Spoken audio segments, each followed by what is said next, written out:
അയോഗ്യതയ്ക്ക് പിന്നാലെ വിരമിക്കൽ പ്രഖ്യാപിച്ച് വിനേഷ് ഫോഗട്ട്. നമസ്കാരം, കൊട്ടാരക്കര മീഡിയയിലേക്ക് സ്വാഗതം.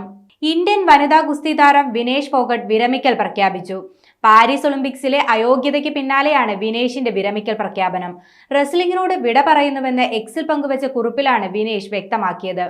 ഇനി മത്സരിക്കാൻ ശക്തിയില്ലെന്നും സ്വപ്നങ്ങളും തന്റെ ധൈര്യവുമെല്ലാം തകർന്നെന്നും ഇതിൽ കൂടുതൽ ശക്തി തനിക്കില്ലെന്നും വിനേഷ് ഫോഗട്ട് കുറിച്ചു. എല്ലാവരും തന്നോട് ക്ഷമിക്കണമെന്നും വിനേഷ് എക്സിൽ പങ്കുവച്ച കുറിപ്പിൽ കൂട്ടിച്ചേർത്തിട്ടുണ്ട്. പാരീസ് ഒളിമ്പിക്സിൽ 50 കിലോഗ്രാം വിഭാഗത്തിലെ ഫൈനൽ നടക്കാൻ മണിക്കൂറുകൾ ശേഷിക്കെയാണ് വിനേഷ് ഫോഗട്ടിനെ അയോഗ്യയായി പ്രഖ്യാപിച്ചത്. മത്സരത്തിന് മുന്നോടിയായി നടന്ന ശരീരപരിശോധനയിൽ താരം പരാജയപ്പെടുകയായിരുന്നു. ഇന്നലെ രാവിലെ നടത്തിയ ഭാരപരിശോധനയിലാണ് താരത്തിന്റെ ശരീരത്തിന് 100 ഗ്രാം അധിക ഭാരമുള്ളതായി കണ്ടെത്തിയത്. ഇതിനു പിന്നാലെ വിനേഷ് ഫോഗട്ടിന്റെ അയോഗ്യത അന്താരാഷ്ട്ര ഒളിമ്പിക് കമ്മിറ്റി സ്ഥിരീകരിക്കുകയും ചെയ്തു. ഗുസ്തിയിൽ ഇന്ത്യയുടെ മെഡൽ പ്രതീക്ഷയായിരുന്ന വിനേഷ് ഫോഗട്ടിനെ ഫൈനലിന് മുൻപ് അയോഗ്യയാക്കിയ നടപടി ഇന്ത്യക്ക് കടുത്ത ആഘാതമായിരുന്നു.